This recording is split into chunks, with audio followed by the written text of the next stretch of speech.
코로나19 확산을 막기 위해 이달 말까지 대면 예배가 전면 금지됐지만 어제 부산 지역 270여 곳의 교회가 예배를 강행했습니다. 부산시는 방역수칙 위반이라며 이들 교회를 대상으로 집합 금지 명령을 내리기로 했습니다. 박준호 기자입니다. 부산 진구의 한 교회입니다. 일부 신도들이 예배 참석을 위해 출입문을 열고 교회 내부로 들어갑니다. 사회적 거리 두기 2단계가 시행되면서 이달 말까지 대면 예배가 금지됐지만 이들 교회와 신도들은 아랑곳하지 않습니다. 변성환 부산시장 권한대행까지 직접 찾아 예배 중단을 읍소했지만 소용이 없었습니다. 대한민국 헌법은 종교 자유가 있고 신앙을 선택할 수 있는 양심의 자유가 있는데 왜 이렇게 기본 헌법을 정부가 무시하고 함부로 이렇게 행정명령을 내리느냐. 부산시 보건당국이 부산 전역의 교회 1,765곳을 확인한 결과 15%인 270여 곳이 방역 지침을 어기고 대면 예배를 강행한 것으로 나타났습니다. 부산시는 이들 교회를 대상으로 집합 금지 명령을 내리고 또다시 예배를 강행하면 고발과 함께 향후 확진자 발생 시 구상권도 청구하기로 했습니다. 위반된 데 대해서는 집합 금지 명령을 내릴 겁니다. 금일 중으로. 그거는 제가 분명하게 말씀을 드렸습니다. 이와 함께 지난 21일 문을 닫은 부산 지역 해수욕장도 조기 폐장 조치가 무색했습니다. 인파가 몰리는 걸 막기 위한 조치였지만 피서용품 대여와 샤워장 운영만 중단했을 뿐 여전히 물놀이객들로 크게 붐볐습니다. 한편 부산에는 코로나19 확진 환자가 3명 추가돼 누적 확진자는 256명입니다. MBC 뉴스 박준호입니다.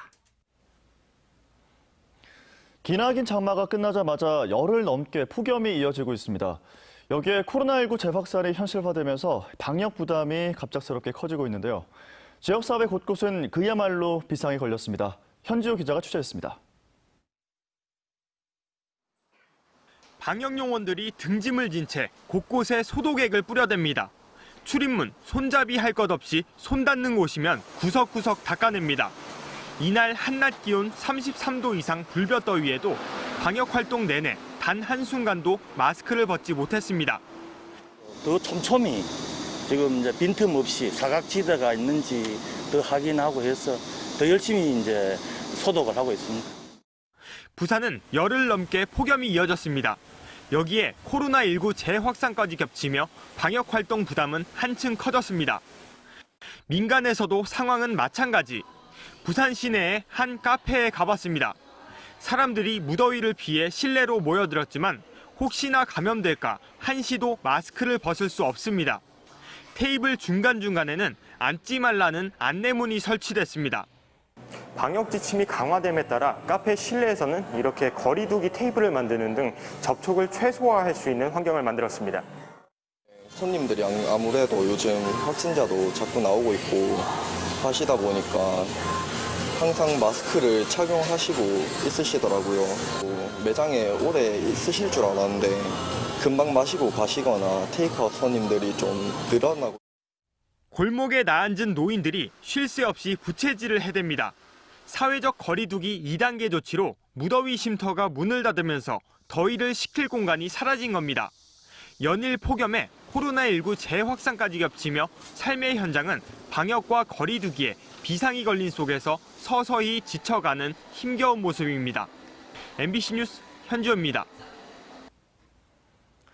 부산 지역 종합병원에서 일하는 전공의 가운데 87%가 파업에 참여해 선별진료소 운영에 차질이 예상됩니다.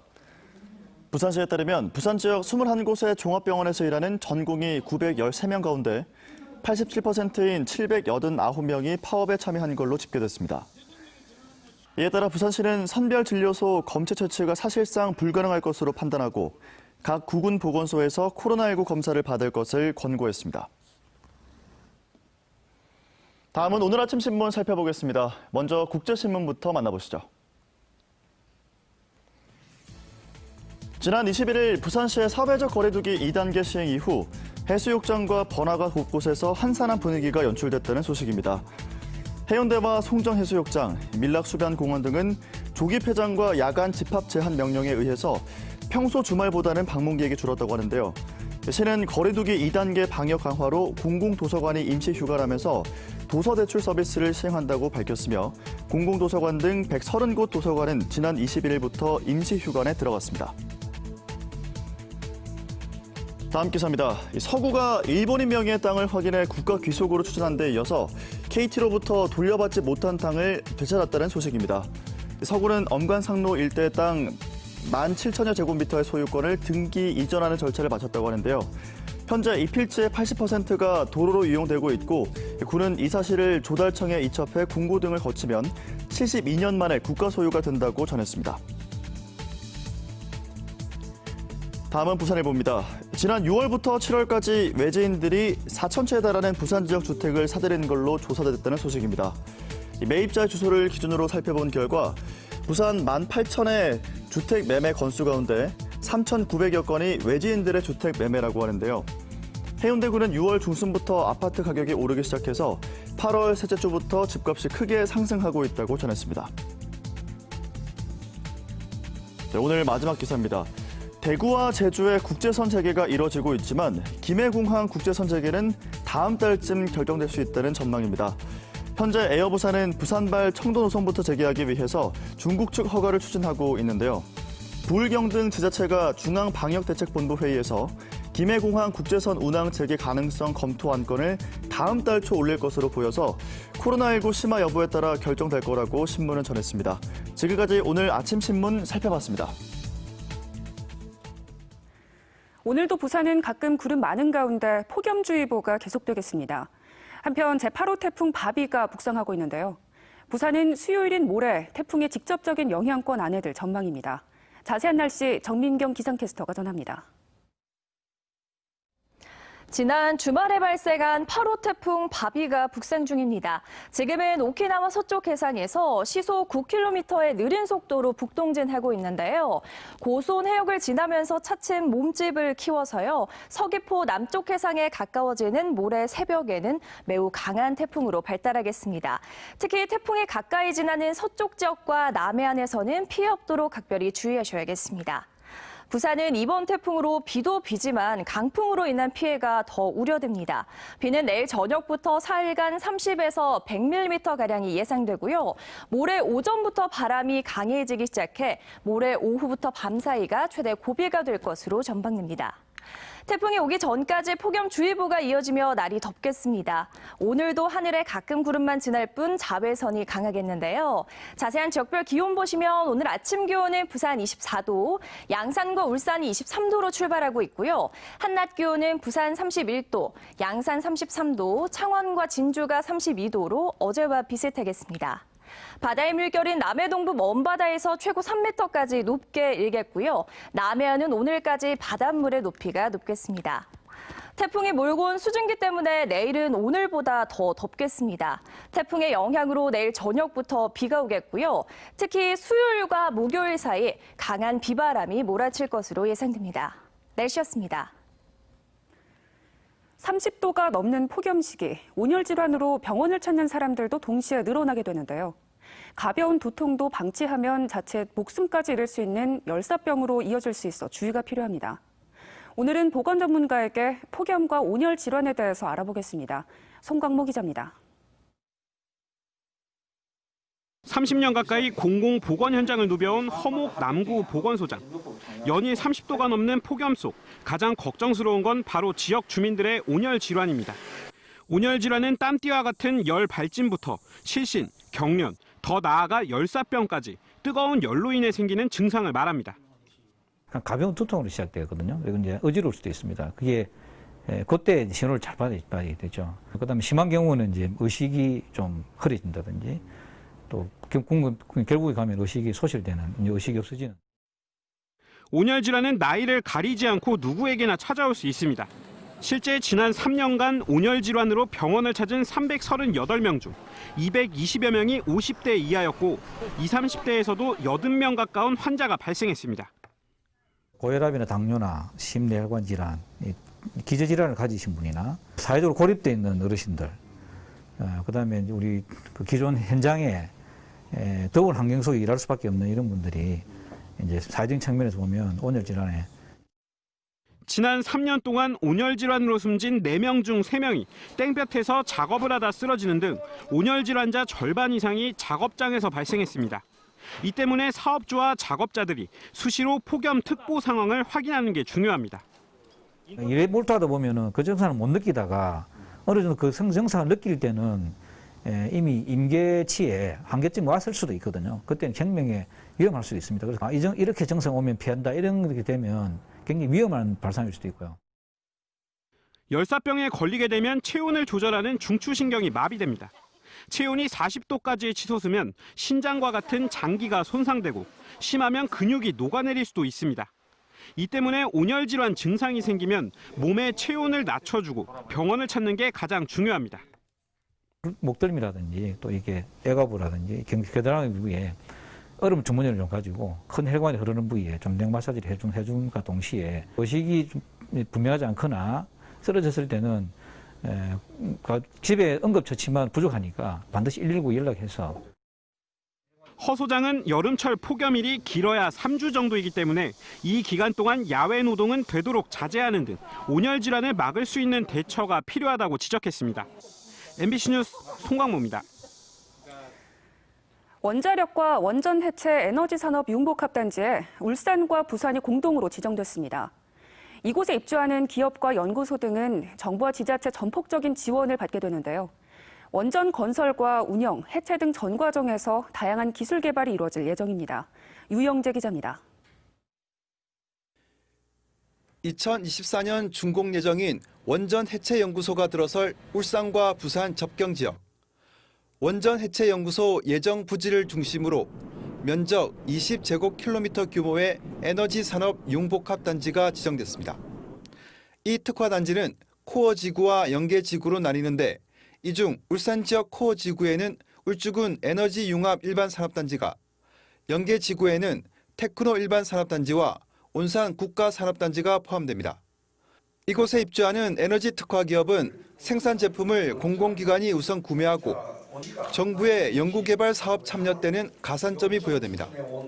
이와 별도로 에너지 융합 일반 산업단지를 조성하고 있는 울주군은 추가적인 지원을 검토하고 있습니다.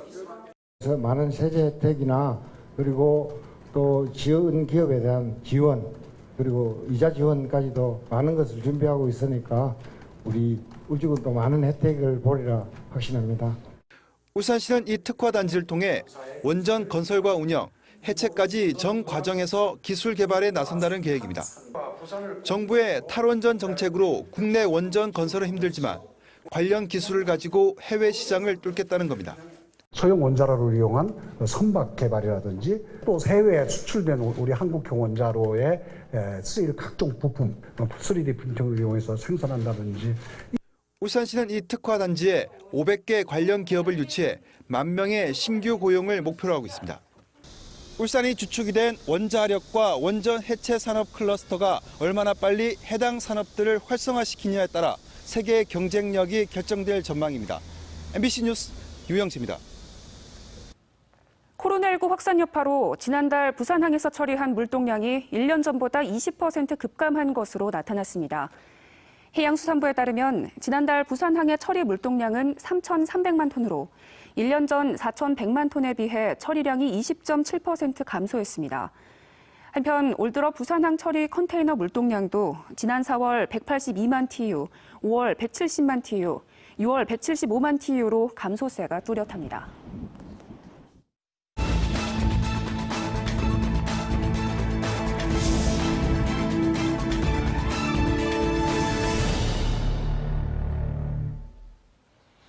어제 새벽 1시쯤 부산 진구 부전동 광무교에서 승용차가 난간을 뚫고 3m 아래 동천으로 추락했습니다. 당시 차에는 4명이 타고 있었으며 이 가운데 운전자 등 2명은 119 구조대원에 도착하기 전에 차에서 빠져나와 종적을 감췄습니다. 다른 2명은 경상을 당해 병원으로 옮겨져 치료를 받고 있습니다. 경찰은 음주운전이 의심된다며 운전자 등 달아난 2사람의 행방을 쫓고 있습니다. 또 어제 오전 7시쯤엔 동래구 명륜동의 한 아파트 입구에서 4톤 청소 트럭이 3m 아래 화단으로 추락했지만 다행히 인명피해는 없었습니다. 어제 오후 3시 45분쯤 동래구 사직동의 한 빌라 5층 외부에서 에어컨 실외기를 설치하던 30대 남성 A씨가 갑자기 베란다 난간에 뜯겨 나가면서 4층 실외기 위로 떨어졌습니다. A씨는 실외기 위에서 건물 외벽을 붙잡고 버텼으며 다행히 긴급 출동한 119 소방구조대원에게 무사히 구조됐습니다.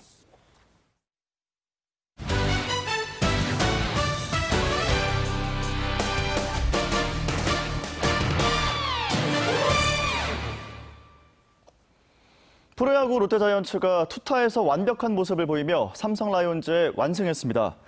롯데는 어제 대구 라이온즈파크에서 열린 삼성 라이온즈와의 경기에서 3회와 6회에 터진 이대호의 연타석 홈런 등에 힘입어 11대 0으로 이겼습니다. 선발 투수 댄 스트레일리는 6이닝 동안 삼진 6개를 잡으며 무실점 피칭으로 시즌 8승째를 기록했습니다. 삼성과 2연전을 모두 따낸 롯데는 5위 기아의 반게임 차로 6위를 유지했습니다. 부산 아이파크가 포항 스틸러스를 잡고 5경기 무승에서 벗어났습니다. 부산은 그제 구덕 운동장에서 열린 포항 스틸러스와의 홈경기에서 이정협의 1개의 골, 1개의 도움 등의 맹활약에 힘입어 전반을 2대 0으로 마친 뒤 후반 13분 포항에 한 골을 내줬지만 추가골을 내주지 않으면서 2대 1로 승리했습니다. 승점 3점을 챙긴 부산은 승점 19점으로 다시 중위권 도약의 발판을 마련했습니다. 여행, 항공업 등에 대한 고용유지지원금 지원 기간이 60일 연장됩니다. 고용노동부는 다음 달 15일 종료 예정이었던 여행업, 항공업 등 특별고용지원 업종 지정 기한을 내년 3월 말까지로 6개월 연장하고 고용유지지원금 지원 기간도 현행 180일에서 60일 추가하기로 했습니다. 이에 따라 에어부산 등 항공업계와 지역 여행업계도 급한 불은 끄게 됐지만 코로나19 재확산 상황이 이어질 경우 이들 업계 어려움도 더욱 악화될 걸로 보입니다. 기장군이 지역 주민 모두가 내년 8월 20일까지 1년 동안 혜택을 받을 수 있는 자전거 보험에 재가입했습니다. 기장군은 지역에 주민등록을 두고 있는 군민과 외국인들이 전국 어디서나 자전거를 이용하다 사고가 발생하면 보험 보장을 받을 수 있다고 밝혔습니다. 사고 발생 시 DB손해보험 자전거보험 접수센터로 연락을 하면 되고 사망과 후유장애, 입원 위로금 등의 혜택을 받을 수 있습니다. 지난 주말에 발생한 8호 태풍 바비가 북상 중입니다. 지금은 오키나와 서쪽 해상에서 시속 9km의 느린 속도로 북동진하고 있는데요. 고수온 해역을 지나면서 차츰 몸집을 키워서요. 서귀포 남쪽 해상에 가까워지는 모레 새벽에는 매우 강한 태풍으로 발달하겠습니다. 특히 태풍이 가까이 지나는 서쪽 지역과 남해안에서는 피해 없도록 각별히 주의하셔야겠습니다. 부산은 이번 태풍으로 비도 비지만 강풍으로 인한 피해가 더 우려됩니다. 비는 내일 저녁부터 사흘간 30에서 100mm가량이 예상되고요. 모레 오전부터 바람이 강해지기 시작해 모레 오후부터 밤 사이가 최대 고비가 될 것으로 전망됩니다. 태풍이 오기 전까지 폭염주의보가 이어지며 날이 덥겠습니다. 오늘도 하늘에 가끔 구름만 지날 뿐 자외선이 강하겠는데요. 자세한 지역별 기온 보시면 오늘 아침 기온은 부산 24도, 양산과 울산이 23도로 출발하고 있고요. 한낮 기온은 부산 31도, 양산 33도, 창원과 진주가 32도로 어제와 비슷하겠습니다. 바다의 물결은 남해 동부 먼바다에서 최고 3m까지 높게 일겠고요. 남해안은 오늘까지 바닷물의 높이가 높겠습니다. 태풍이 몰고 온 수증기 때문에 내일은 오늘보다 더 덥겠습니다. 태풍의 영향으로 내일 저녁부터 비가 오겠고요. 특히 수요일과 목요일 사이 강한 비바람이 몰아칠 것으로 예상됩니다. 날씨였습니다.